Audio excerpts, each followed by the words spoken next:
Start करते हैं। Isothermal process reversible का वर्क डन का हम डेरिवेशन निकालेंगे।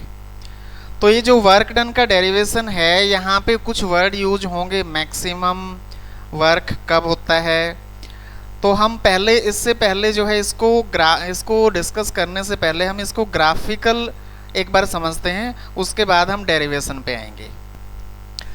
ग्राफिकल एक्सप्लेनेशन हम पहले समझते हैं, उसके बाद हम डेरिवेशन पे जाएंगे। तो यहाँ पे देखिए कि ये हमारे पास पीवी ग्राफ हम बना रहे हैं। वाई एक्सिस पे हमने लिया है पी प्रेशर और एक्स एक्सिस पे लिया है वॉल्यूम। आइसोथर्मल इरिवर्सिबल की बात करते हैं। ये हमारे पास है ए पॉइंट, जहाँ पे प्रेशर है P1 और वॉल्यूम है V1। डॉटेड लाइन से आप समझ गए हैं। दूसरा पॉइंट हमने लिया है B, इस B पॉइंट पे P2 प्रेशर और V2 वॉल्यूम, डॉटेड लाइन से क्लियर है। तो जब हमने यहाँ पे ग्राफ प्लॉट करना है, A से B पॉइंट की तरफ जाएंगे और आइसोथर्मल है, आइसोथर्मल का डेविएशन डाउन की तरफ होता है। तो यहाँ पे वर्क डन कितना होगा, वर्क का जो फॉर्मूला होता है, वर्क का फॉर्मूला क्या है, minus P external pressure delta V change in volume. तो इस फॉर्मूले के अकॉर्डिंग हमारा जो एक्सटर्नल प्रेशर हम लगाते हैं वो फाइनल प्रेशर होगा, यानी P2 होगा। तो यहाँ पे P जो है क्या हम लेंगे, P2, P एक्सटर्नल की वैल्यू क्या हो जाएगी, P2। सो वर्क डन का फॉर्मूला हो गया हमारा minus P2 into delta V।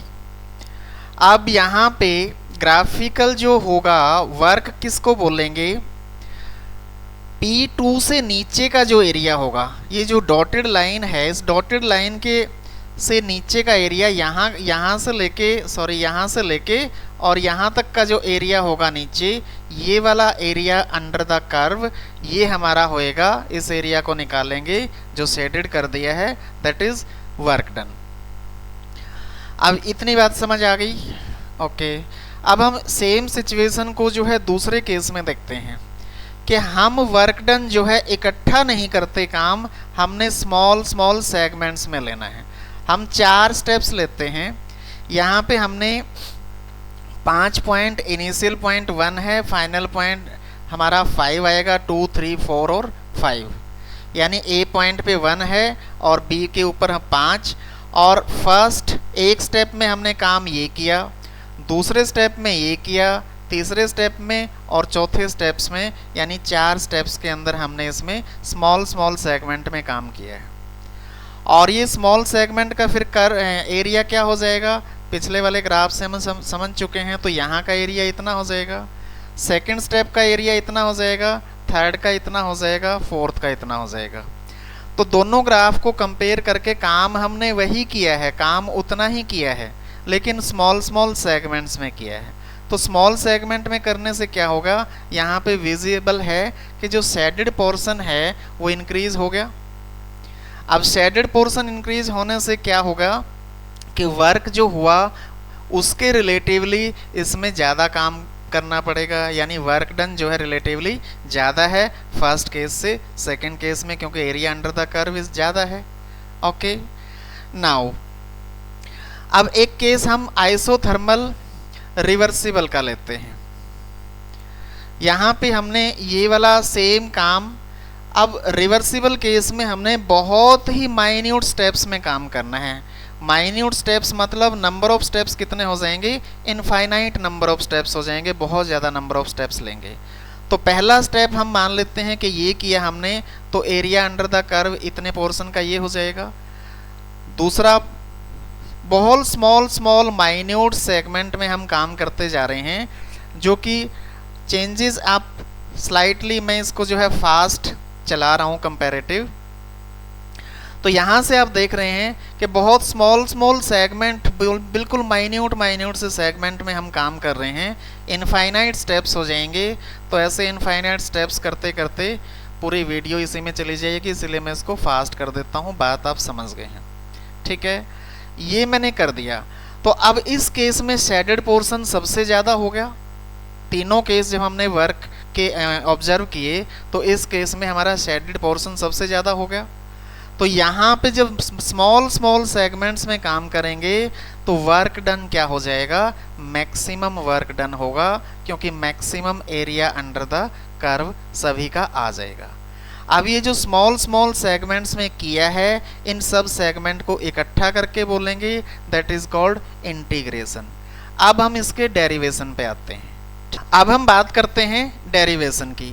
देखिए ये हमने एक सिलेंडर लिया, इसमें पिस्टन लगा दिया और पिस्टन इनिशियल वॉल्यूम हमने V1 ले लिया, इनिशियल प्रेशर हमने P ले लिया। पिस्टन जो है वो फ्रिक्शनलेस और वेटलेस हमने मान लिया है, ठीक है। तो एक्सटर्नल प्रेशर जो है वो slightly smaller than the pressure of the gas हम मान के चलते हैं कि जो एक्सटर्नल प्रेशर है वो थोड़ा सा प्रेशर हम गैस के प्रेशर से कम लेते हैं, तभी पिस्टन जो है ऊपर की तरफ जाएगा। तो दूसरे केस में हमने क्या किया कि पिस्टन जो है इतनी अमाउंट ऊपर चला गया, तो ये हमने बोल दिया कि dV यानी कि स्मॉल अमाउंट जो dV वॉल्यूम है, वॉल्यूम बढ़ गया। कितना बढ़ा, dV वॉल्यूम बढ़ गया। तीसरे केस में हमने थोड़ा सा और पिस्टन को छोड़ दिया, हल्का ढीला छोड़ दिया, तो और वॉल्यूम बढ़ गया। तो यहाँ पे भी dV वॉल्यूम बढ़ गया। तो नेट वॉल्यूम कितना चेंज हुआ, पहले इस लेवल पे था और अब इस लेवल पे है, तो that is called delta V। So delta V हमारा चेंज इन वॉल्यूम हो गया। फाइनल वॉल्यूम हम क्या बोल रहे हैं, V2 बोल देंगे। और फाइनल प्रेशर क्या होगा, P minus DP, P minus DP, small amount of pressure, ठीक है। अब वर्क का जो फॉर्मूला होता है हमारे पास क्या है, minus P into P external pressure multiply by volume delta V। तो यहाँ पे P एक्सटर्नल प्रेशर की वैल्यू क्या हो जाएगी, P minus DP, external pressure minus P minus DP। तो इसको हम सब्सटीट्यूट कर देते हैं इस इक्वेशन के अंदर। सो DW यानी स्मॉल वर्क डन कितना हो जाएगा, minus P minus DP into change in volume DV। हम DV के साथ हम दोनों केस में मल्टीप्लाई करेंगे तो फर्स्ट P इंटू DV हो जाएगा, माइनस आगे आ जाएगा और माइनस जो है माइनस के साथ माइनस प्लस हो जाएगा, that is DP into DV। अब ये DP क्या है, चेंज इन वॉल्यूम, और DV क्या है, small sorry DP is the change in pressure and DV is the small change in volume.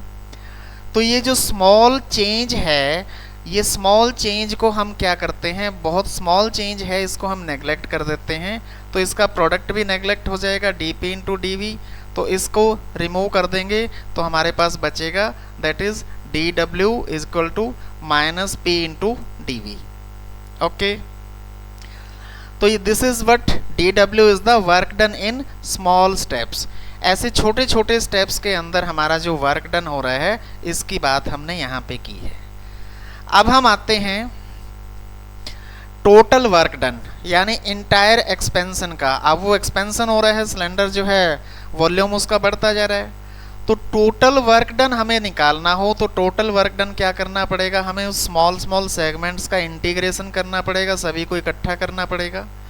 और इंटीग्रेशन DW एक से मतलब इनिशियल से फाइनल, स्टार्ट से लेके फाइनल तक, तो W मैक्सिमम वैल्यू कब हो जाएगी, V1 से V2 की, ये हमारा बन जाएगा, ये फॉर्मूला हो जाएगा। Total work done maximum work done हो जाएगा, ग्राफ से हम देख चुके हैं। और P इंटू DV का इंटीग्रेशन V1 से V2 माइनस केस एक्सपेंशन का। अब यही चीज़ अगर हम ये हमने सॉलिड हो या लिक्विड के केस की बात करें, और अब हम अगर गैस की फॉर्म में बात करते हैं जिसमें n number of mole of gas हैं, आइडियल गैस इक्वेशन हमारी क्या होती है, PV is equal to nRT।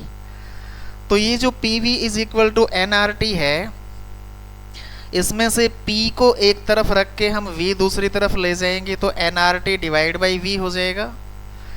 अब इसको जो है इसके अंदर वैल्यू पुट कर देते हैं, P nRT अब divide by V into DV, और nRT जो है कांस्टेंट है तो वो बाहर निकल गया, 1 अपॉन V इंटू DV, ये इंटीग्रेशन के अंदर होता है 1 बाई x इंटू DX का, that is natural log of x हम बोलते हैं।